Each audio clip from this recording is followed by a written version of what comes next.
Hi, folks. My name's Tom. You're watching Rant District. I wanted to talk about a record I got in the mail a few days ago from Capitol Records. And by got in the mail, I mean I bought it full price. I don't see anybody else talking about this on YouTube, so I assume the usual suspects did not get a free copy, therefore they don't talk about it. But the album is Good Morning Spider by Sparklehorse. I don't recall exactly when this came out. I want to say 2001-ish, maybe a little earlier. I don't remember exactly. I was not familiar with this album. Got an email because I'm on the Capitol mailing list saying that they were starting a new Capitol Records Club. Is that what it is? Yeah, Capitol Record Club. This thing comes with a spine wrap. It's not an Obi. Obies are ribbons that are connected and go all the way around. This is a spine wrap similar to a J card on a cassette, but there you go. That's how it kind of, that's what it looks like when it's in the shrink. So it'll say Capitol Record Club, CRC Capitol Record Club 001. It is a, it's an indie, I guess probably a classical, it's not classical, but it's what I would consider a classic example of indie rock. The maybe rock's even a hard word. It's a largely acoustic, some synth, but it's more of the. Although I hate the term singer-songwriter because to me Gene Simmons is a singer-songwriter because he sings and he's a songwriter, but what you would consider to be singer-songwriter.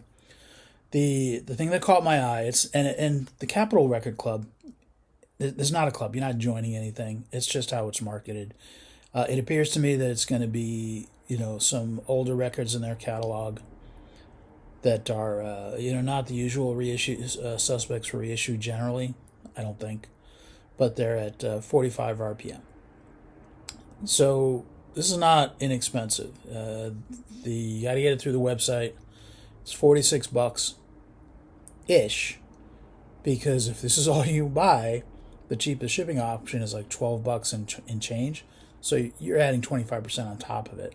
So this 46 is really like about $58. So it's up into a price area where for a 2 LP, even though it's 45 RPM, it's 2 LP.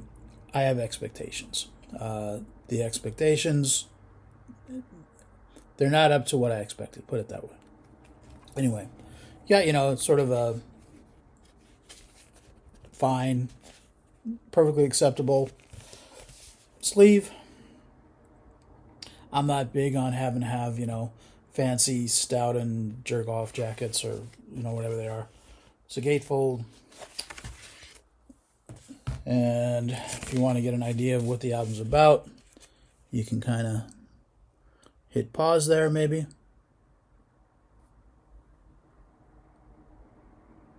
And there's your info. So anyway, they come on two records. Oh, and it also comes with a bonus. It comes with a 7-inch also. So these are transparent orange vinyl.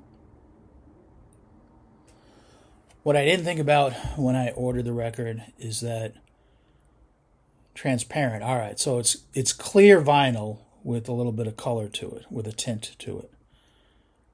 I don't know that I've ever owned a clear, see-through, not opaque, but see-through record, whether it was clear or had a color applied to it.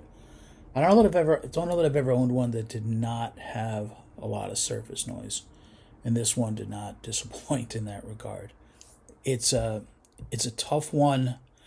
It's tough to put up with surface noise when you're talking about a record that has a lot of quiet parts, and this is like a lot of times it's just a guy playing his guitar and singing, and there's a lot of quiet parts and I'll tell you, I've only listened to this once so far, and it was on headphones. Every time I get a new to me record, whether it's brand new or used, I listen on headphones first because I want to get an idea of what the quality is without, bringing the room into the equation, listening over speakers. And I'm not sure that the surface noise is going to be that intrusive when I'm listening on speakers.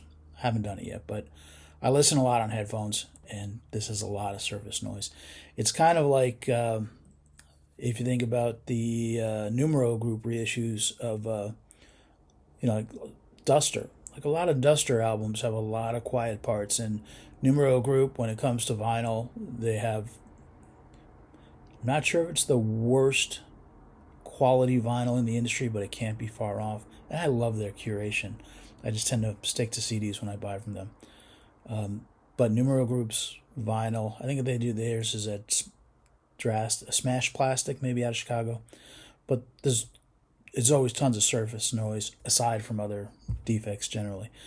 So Duster, which has a lot of quiet parts in their songs, when as soon as it goes quiet, you're hearing the bacon frying, and that happens too with this Good Morning Spider album by Sparklehorse.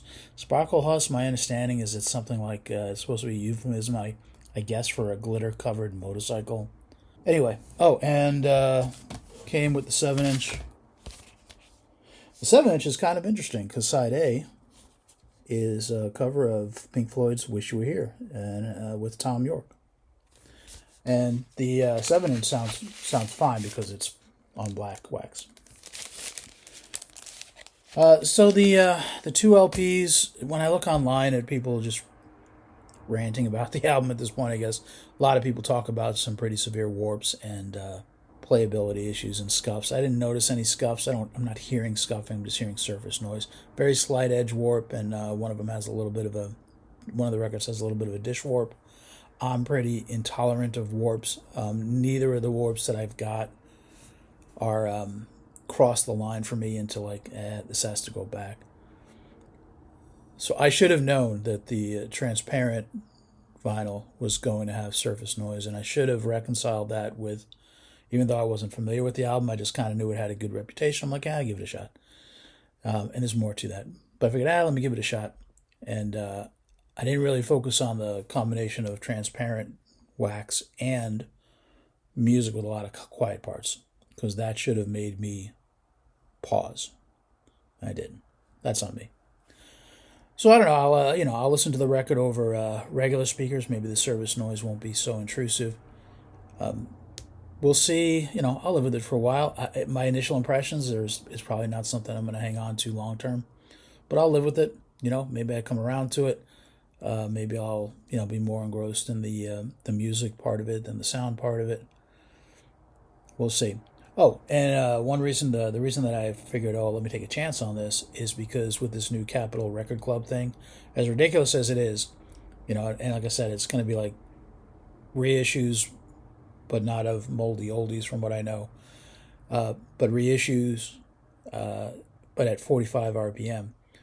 Like, I think they announced after this one, the next three have already been announced, and I think I forgot what one of them is. One of them might be Crowded House album that I'm not terribly into, but Butthole Surfers, Electric Larryland is, I think, the next one, although it's not up for order yet. And then after that, I believe it's Crowded House, and then after that is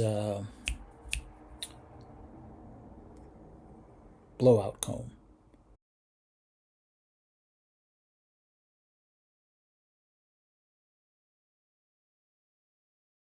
So between Blowout Comb and Electric Larryland, those are records I'm interested in. So I kind of want to see how this first one played out. So when they announce, Electric Larryland and Blowout Comb, which are two albums that I don't have on wax, I'm not sure if I'm going to order them if they say it's on transparent vinyl. We'll see. But those are two albums I don't have on wax. I used to have Electric Larryland, but I had a beat up copy, and the pops and the clicks were strong enough in parts that I was just like, I just sold it on.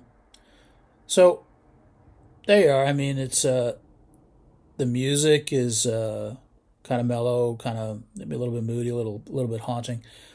I do want to listen to it a few more times, but on over speakers. I don't think this is going to be a headphone type of record.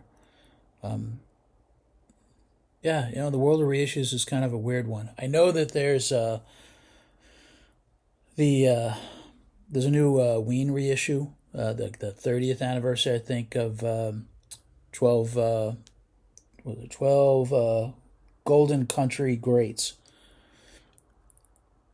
which I'm interested in, wax wise, but it only comes as a 3 LP box set, and it's I believe it's at $80. Now the first LP is the actual record, the 12 original songs, and it fits on one LP, and then there's two other records of outtakes and demos. Outside of, I think, the Beatles' White Album that I got on CD with the issue demos, those demos were fantastic. Every other thing that I've got, every other issue I've ever gotten, CD or wax, that has outtakes or demo versions, they're slightly interesting. I'll listen to them once, but honestly, I don't give a shit. At this point, when a reissue comes out, if I want the reissue, which is not often, I really just want the original record. I don't want extra shit in there. So instead of spending $80 on the 3 LP reissue of that Ween 12 Golden Country Greats, because I don't have it on wax, I just bought the cassette. Haven't opened it yet. I'm going to play it probably after I'm done editing and posting this. But there's a cassette. And it was, I think it was $11.98 on Amazon, as opposed to $80. I would have spent probably like $32 or so, maybe 35, on a single LP reissue. But if it was 80 for 3 records, only one of which I want, or the cassette, and I have a pretty good tape deck, and tapes sound fine to me, I'm going with the tape. So yeah, that was a weird one that they didn't put out a single LP of this album. I'm guessing it'll come down the road. Maybe before then I'll find myself a decent copy of an original at a price I'm willing to pay. But people talk about tapes coming back. This was not my first choice. Even the CD, there's a CD box set. I don't really give a shit about the CD version. It's probably $30 or $40 for the CD version. I just wanted the album, and I'm happy with this for $11.98. I'll take that option all day, every day. If you're not just going to give me the single album without all the extra crap. Blah blah blah. Thanks for watching. Catch you later.